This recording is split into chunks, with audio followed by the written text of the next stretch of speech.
My name's David Livingstone, and on the 13th of May 2016 I went to the doctor with a bad back pain, and I literally couldn't get out of bed for a couple of days. So I went to see my GP. He said, look, it could be gallstones, but I thought it was a wee bit more than that there. So he said, look, I'm going to send you across to Caravan for some further tests. So I said, when do you want me to go? He says, when do you go right now? So I went there and then. Went over to Caravan, they done blood tests and various other tests, and as a result, a lady doctor took me into a room and she said, David, I'm sorry to have to tell you, you have aggressive prostate cancer, which has spread to your bones and your lymph nodes. And at that time I was sort of devastated, but I had a good life. I'd done a lot of things that people haven't done, and I said, right, you know, what will be will be. So she said, do you want me to tell is there anybody you want me to tell? I says, well, my daughter's a doctor in Coleraine. She was in Coleraine at the time.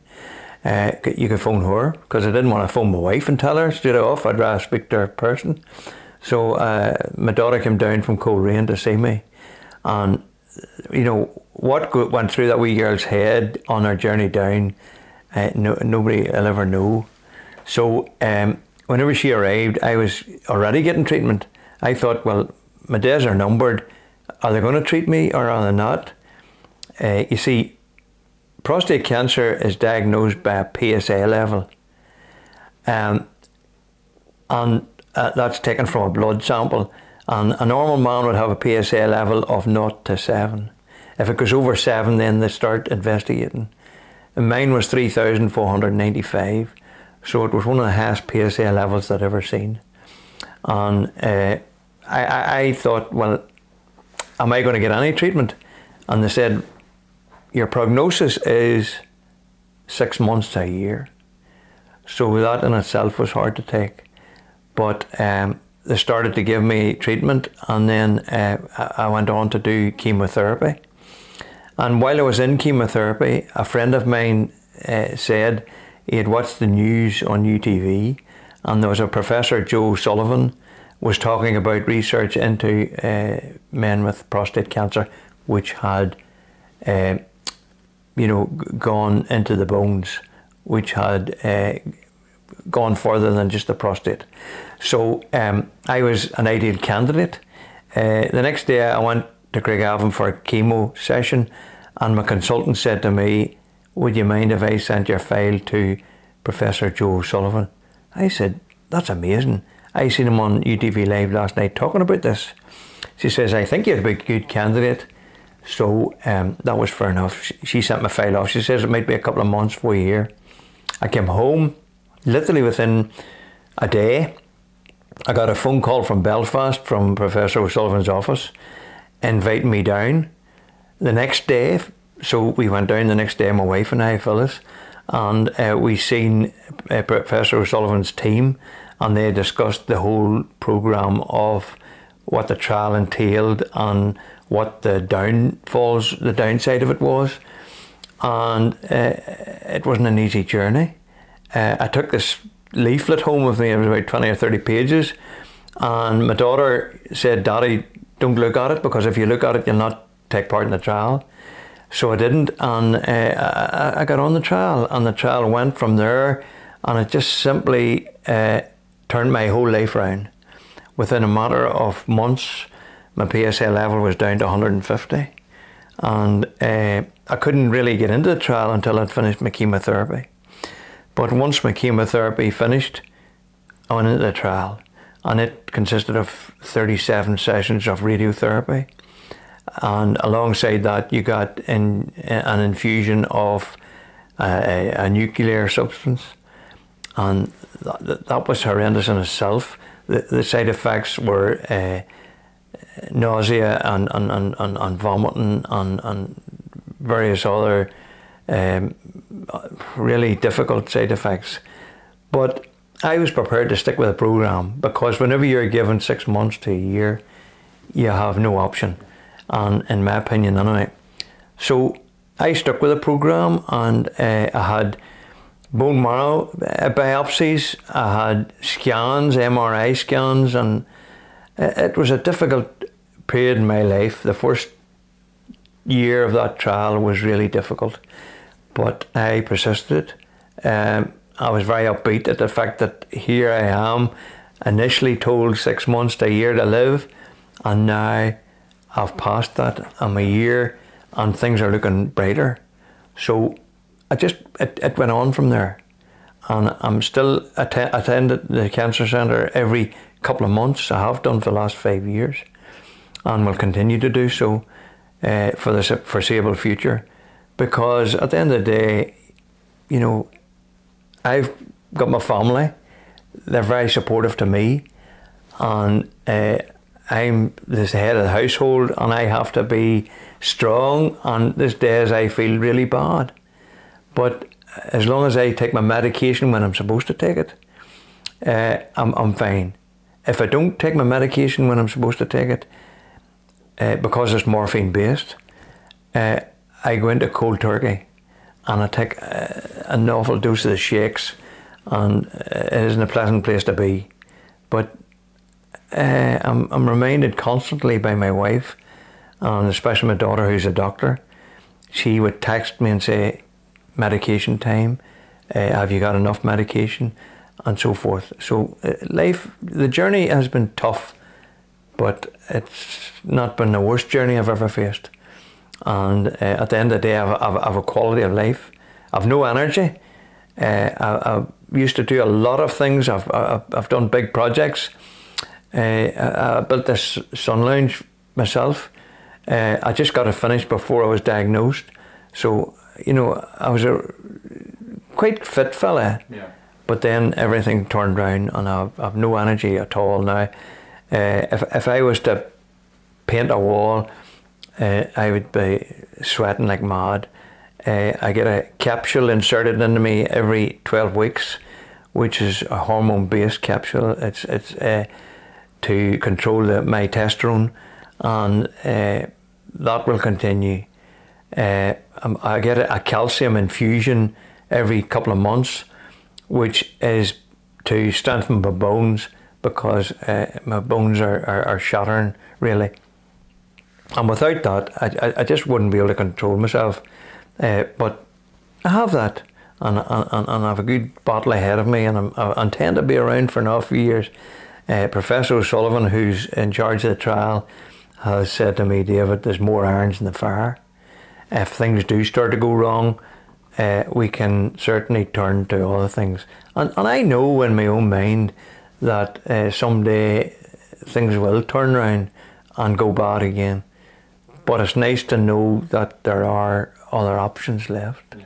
And that's the thing, it's going from 6 months to what you've had now. Absolutely. You know, but it's probably a strength of your character as well that you stuck with that. Well, I suppose you had a lot going on with family and grandkids and stuff being born, or... They are my big motivation. My big motivation is my grandchildren.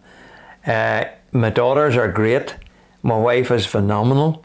But my grandchildren just give me that wee boost.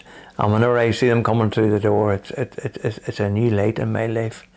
And I never thought for a minute I would see, number one, my daughters getting married, and number two, my grandchildren growing up. Whenever I was diagnosed in May 2016, my eldest daughter was to get married in October. I seen that. I walked her down the aisle, albeit I know her. My other daughter, who's a doctor, the youngest daughter, she got married last year in a friend's garden because of COVID restrictions. There was only 12, 13 of us there, but it was beautiful, and it was videoed. And then last Friday, she had the second part of her wedding, which was the reception at the Denadry in Antrim, and we invited up to 80 people, I think it was there, and it was great because we got together and and we completed the journey for her, which was to get married and have a reception like her other sister. And I have seen that. And if I hadn't have taken part in these trials, I would not have been here to see that. And that's what I like about the trials. And, you know, it's fascinating the work that these scientists and doctors are doing, and to give me life. And then for me to feel good about it, to encourage other people that there is help out there. And you know, it's a tough journey, but it's a journey worth taking, you know. Yeah, and obviously with the prostate cancer is maybe something maybe, had you even really thought about it before, or did it just come out of left field that...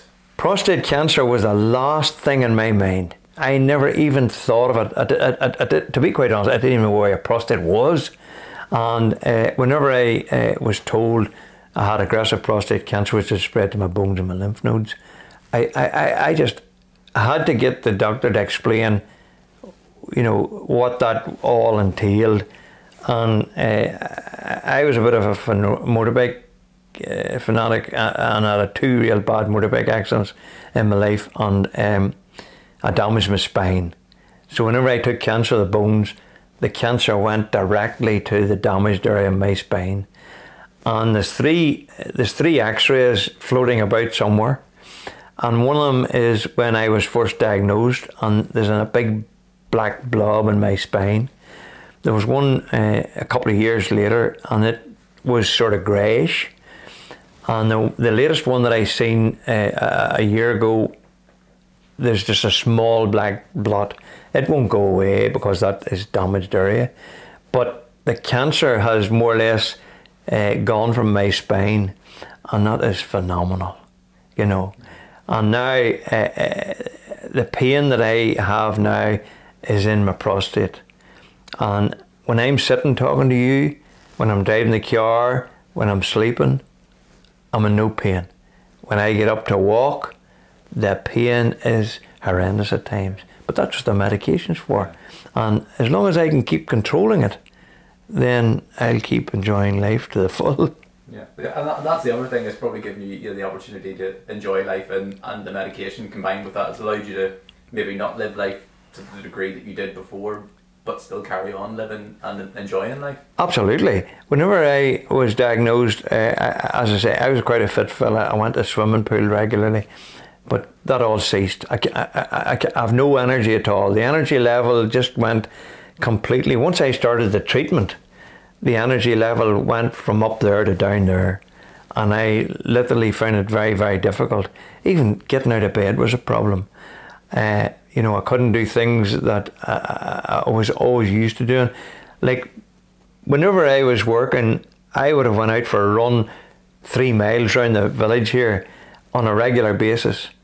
I can't walk to the far end of the garden, really. It's difficult, and it's painful. It's all right when I get up, but whenever I start walking, if anybody any male knows where their prostate is, that's where the pain is, and believe you me, it's not a very nice pain to have. And do you hold any kind of aspirations or anything that you kind of still look forward to doing?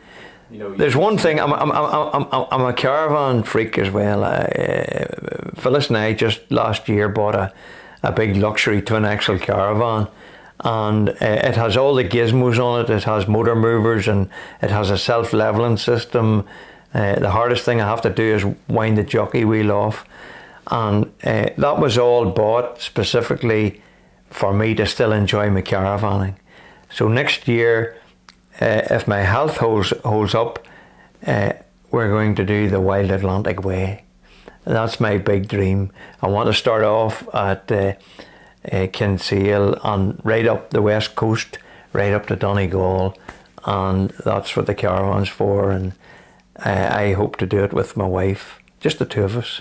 Yeah. And if anybody wants to come along and meet us from time to time, that's fine. But I want to make that journey, and I want to record it because as a photographer, I want to record it and have a document of it, you know.